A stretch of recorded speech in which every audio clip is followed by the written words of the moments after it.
«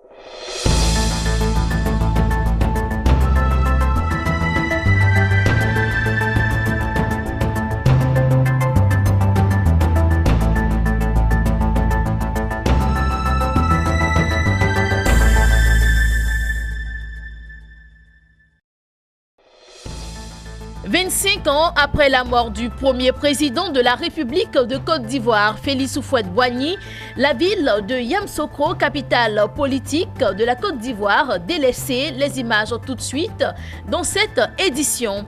Et nous irons au sud-ouest de la Côte d'Ivoire où se sont déroulées les journées nationales des chefs d'entreprise JNCE 2018. Cette deuxième édition aura été un succès en termes de participation.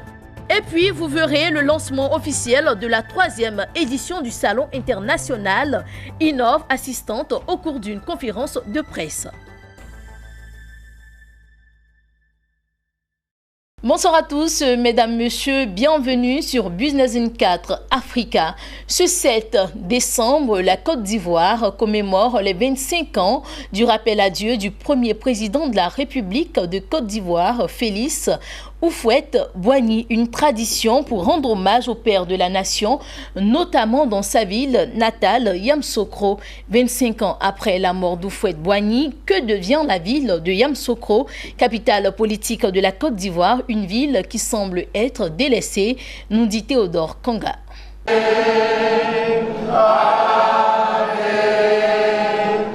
Une veillée spéciale à Yamoussoukro.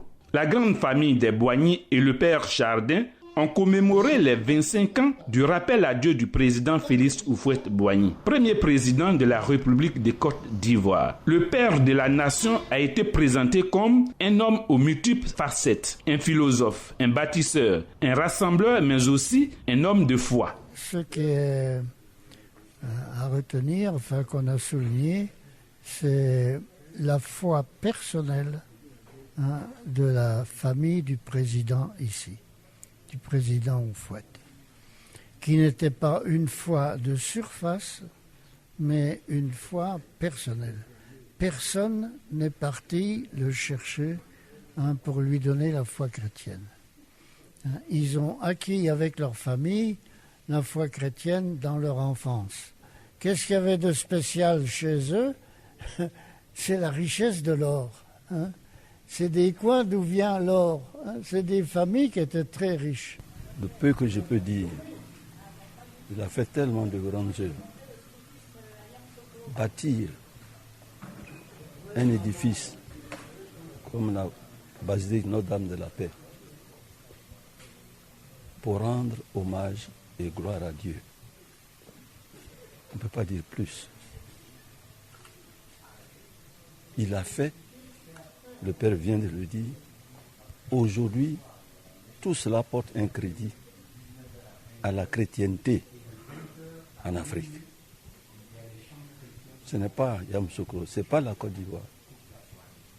Chaque fois que vous venez ici, vous verrez le nombre de pèlerins qui arrivent d'Afrique centrale, d'Afrique de l'Est, bien sûr des pays voisins, pour venir prier 24 heures, 48 heures.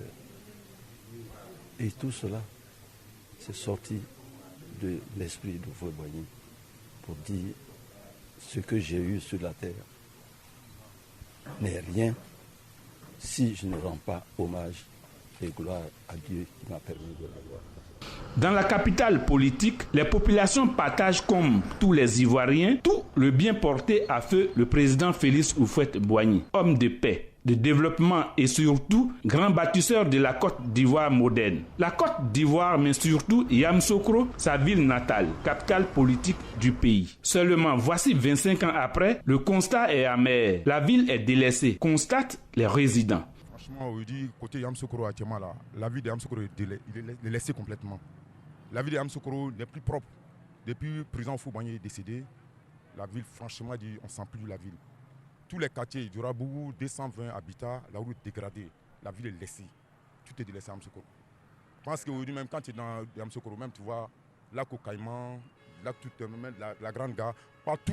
Actuellement, aujourd'hui, la ville, c'est pas ça. Depuis, on sent que le vieux n'est plus ici. Aujourd'hui, ça fait 25 ans que le père fondateur est décédé. Et vraiment, les routes, Normalement, avec l'anniversaire, il devait avoir un petit changement, mais rien de tout cela. C'est resté tel que ça est. Bon, il n'y a pas eu d'entretien, à part la salubrité qui travaille un peu pour enlever les sachets. À part ça, il n'y a rien d'autre. Ils n'ont rien fait de concret concernant les routes, les lacs et autres. Depuis la mort d'Oufoué, vraiment, notre rue de Yamoussoukro n'est plus comme avant. Mais moi, je te dis, le gouvernement n'a qu'à essayer de voir la rue de Yamoussoukro. Vraiment, les lacs, bon, tout le lac même là, on ne sait pas comment ça est. Aujourd'hui, le lac, tout est sale. Le plan stratégique de développement du district autonome de Yamoussoukro prévoit un investissement de 800 milliards de francs CFA dans tous les secteurs sur 15 ans, ont annoncé les autorités. Mais dans la capitale politique, les populations attendent de voir. Car depuis 8 ans, les promesses de changer totalement la physionomie du district autonome de Yamoussoukro sont restées lettres mortes.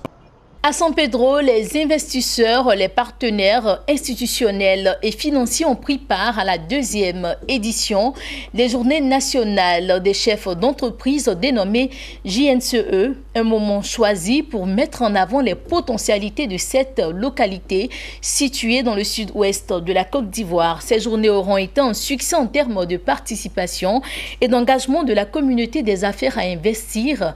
À San Pedro, Hervé Blagnon pour le reportage. 3 jours durant, la ville de San Pedro, dans le sud-ouest de la Côte d'Ivoire, a cristallisé toutes les attentions à l'occasion de la 2e journée nationale des chefs d'entreprise. Occasion pour les hommes d'affaires, l'État du Côte d'Ivoire et les partenaires institutionnels de passer en revue les potentialités économiques de toute la région. La Côte d'Ivoire balnéaire de Tabou à Sassandra, le riche patrimoine culturel, les conditions climatiques et géologiques propices aux activités agricoles, de pêche, la densité du tissu industriel, notamment l'agro-industrie, et surtout l'existence d'un port-export visité ici par les chefs d'entreprise. Le port autonome de San Pedro a vite séduit les entrepreneurs par ses activités en termes de trafic, de contraintes et de perspectives de développement. Le port a enregistré en 2017 un trafic annuel d'environ 5 millions de tonnes de marchandises, dont plus d'1 million pour le cacao. Un projet d'extension du port dont la première phase va nécessiter un investissement de près de 500 milliards de francs CFA est même prévu. Le port autonome de San Pedro séduit, mais c'est toute la région qui est attractive au regard des nombreux projets, tels que le projet de construction de la plateforme logistique et de la zone industrielle de San Pedro, celui portant sur l'extension de l'aéroport et de la construction de l'aérocité, enfin le projet de développement minier intégré de l'Ouest. Nous avons des chefs d'entreprise qui ont été édifiés par tout le potentiel présenté. Nous avons pu aborder différentes thématiques. On a commencé par le panel de haut niveau à avoir une vue large de tout ce qui pourrait avoir comme investissement en région. On sort de ces JNCE, de cette 2e édition, avec beaucoup plus d'envie de conquête. De nos régions, parce que c'est aussi ça l'idée des GNCE, c'est de conquérir ces régions, c'est de susciter l'investissement en région. Après 3 jours d'assises et d'échanges sur les affaires à San Pedro, les chefs d'entreprise ont été distingués au cours d'un dîner de gala.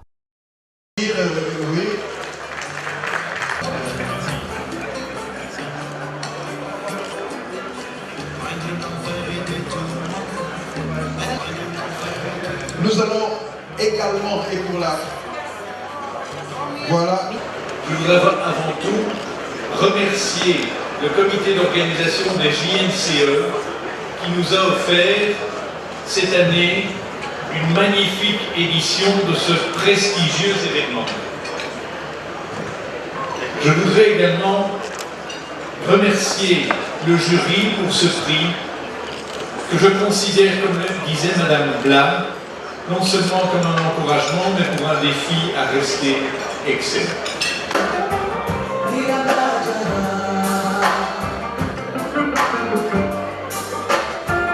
Au terme de la 2e journée nationale des chefs d'entreprise, plusieurs recommandations ont été faites.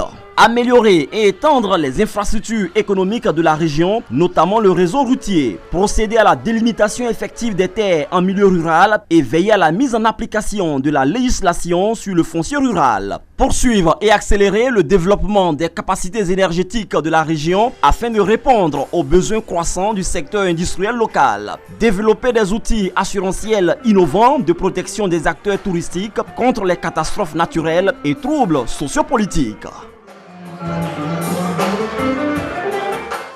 Et à Abidjan, la Ligue ivoirienne des secrétaires a procédé au lancement de la 3e édition du Salon international Innov Assistant. Ce salon devrait permettre de mettre en lumière tout le savoir-faire du métier de secrétaire. Les différentes orientations de cet événement ont été données au cours d'une conférence de presse. Lawani Babatunde. Du 2 au 4 mai 2019 se tiendra au Palais de la Culture à Abidjan la 3e édition du Salon international Innov Assistant. Ce salon organisé par la Ligue ivoirienne des secrétaires se veut une plateforme de retrouvailles et d'échanges autour de la problématique de l'assistanat collaboratif à l'assistanat managérial. C'est aussi une occasion de présenter au grand jour les compétences déployées au quotidien dans l'exercice du métier de secrétaire. Nous ferons la formation du secrétaire assistant. Le deuxième volet va comporter l'exposition vente. Et là, nous jetons un regard sur les entreprises de Côte d'Ivoire, les PME, tous ceux qui veulent vendre leurs produits, vendre même leurs services. Nous leur demandons de venir acheter des stands et d'exposer. Le Salon international Innov Assistant devrait également mettre en relief le numérique et la fonction du secrétaire. L'outil technologique est appelé à redynamiser la tâche du secrétaire et la rendre beaucoup plus performante. Il n'y avait pas d'ordinateur, il n'y avait pas d'internet. Aujourd'hui, nous voyons que l'assistante, elle utilise tout ce matériel. Elle utilise l'ordinateur, elle utilise l'internet, elle va sur les réseaux sociaux, on intervient sur les réseaux sociaux. Et donc même la digitalisation fait partie aussi de notre formation pour cette année. Pour la 3e édition également, nous allons parler de la digitalisation. En marge du Salon international Innov Assistant, la Ligue ivoirienne des secrétaires va organiser un dîner gala. Un dîner gala pour commémorer les 40 ans d'existence de l'association et célébrer les pionnières à l'origine de sa création. Et on parle de formation à présent. Le Centre de communication et de développement de l'entreprise, CDE, a procédé à la remise de diplômes de 51 auditeurs au métier de consultant. Ces auditeurs issus des 11e, 12e et 13e promotions ont reçu chacun un certificat d'aptitude au métier du consultant CAPEC. Commissaire de police, ovation, mention spéciale pour elle. Merci. Par ces parchemins, ils intègrent la famille restreinte des consultants professionnels. 51 auditeurs ont subi pendant 3 mois des formations théoriques et pratiques au métier de consultant pour le Centre de communication et de développement de l'entreprise, CCDE, qui a dispensé cette expertise. Le domaine de la consultance ne s'improvise pas, il s'apprend. En créant cette unité de formation des experts en matière de consultance, notre ambition était de sortir le métier de consultant de son état d'informalité en faisant de lui une véritable profession en Côte d'Ivoire. Oui, en Côte d'Ivoire. Nous voulons, en un mot, lui donner sa lettre de noblesse. Car ce métier, quelque peu méconnu chez nous, est un métier d'avenir qui nourrit son homme sous d'autres cieux. Ce métier répond également dans les pays en développement comme le nôtre à un besoin de plus en plus grandissant.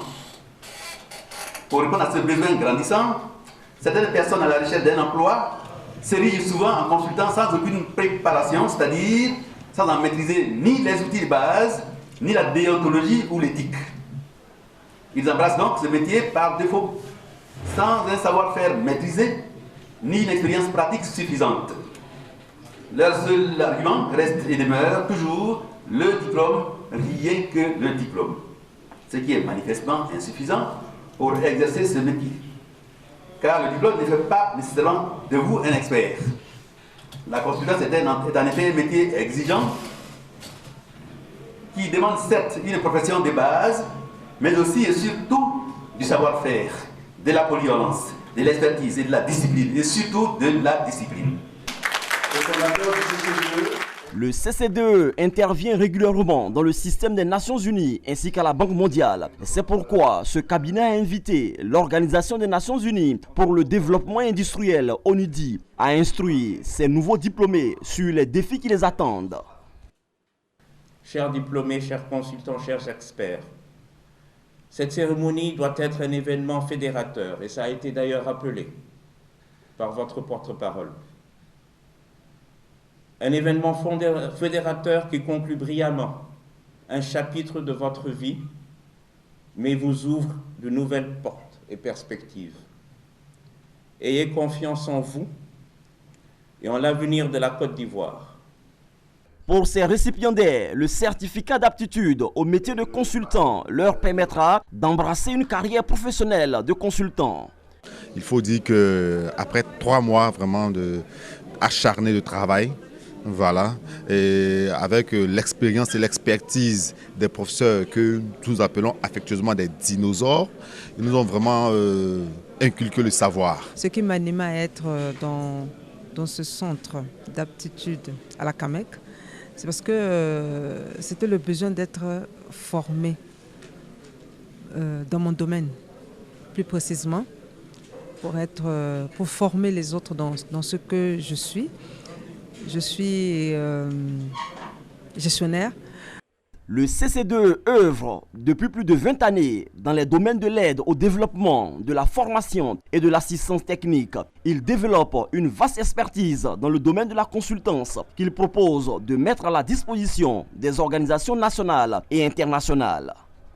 C'était un reportage signé Hervé Blagneux et Lignon Gilbert. Et puis, ils sont au nombre de 115 étudiants bénéficiaires de diplômes de fin de formation de l'Université Graduate School of Management, la licence professionnelle, le MBA. Le bachelor sont les récompenses accordées à ces étudiants désormais prêts à l'emploi. La cérémonie de récompense a regroupé plusieurs diplomates de la sous-région, parents d'élèves et autres étudiants. 115 étudiants de Graduate School of Management ont reçu leur diplôme de fin de formation. Licence professionnelle, MBA et Bachelor sont les diplômes qui ont été décernés à ces étudiants. Ces nouveaux diplômés, selon le président de cette université, Dr Bright Aïvor Bedzra, sont aptes à traduire en actes les connaissances qu'ils ont acquises au terme de leur cursus universitaire. Les cours sont entièrement dispensés en anglais et portent sur les spécialités suivantes: marketing et vente, finance, management des ressources humaines, management des projets et administration des affaires. Cette approche pédagogique où l'anglais est à la base des enseignements traduit la nette volonté de cette université créée depuis mai 2002.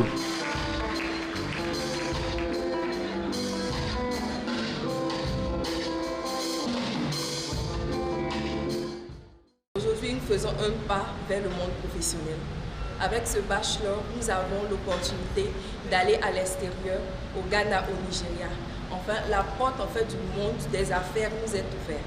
Et franchement, la joie est tellement immense que les mots franchement nous manquent. C'est pas toujours évident de faire partir des enfants à l'étranger. Aujourd'hui, on a des écoles comme Graduate School Management qui nous permettent de financer les études de nos enfants ici sans avoir besoin de faire énormément d'investissements financiers. Avec un personnel hautement qualifié de renommée nationale et internationale, Graduate School of Management est une université privée anglo-saxonne située en Côte d'Ivoire, précisément à Abidjan. Elle est en partenariat avec les institutions britanniques, à savoir The Association of Business Executives et The Institute of Commercial Management. En Angola, le gouvernement a procédé au lancement d'un projet de développement de l'agriculture dénommé PEDAC. D'un coût global de 230 millions de dollars, ce projet a pour objectif d'impulser le développement agricole et d'accroître les revenus des producteurs. Le PEDAC bénéficiera de l'appui de nombreux partenaires techniques et financiers comme la Banque mondiale, BAD et l'Agence française de développement AFD. Voilà pour cette information qui vient refermer ce journal. Merci à vous pour votre attention. À très bientôt.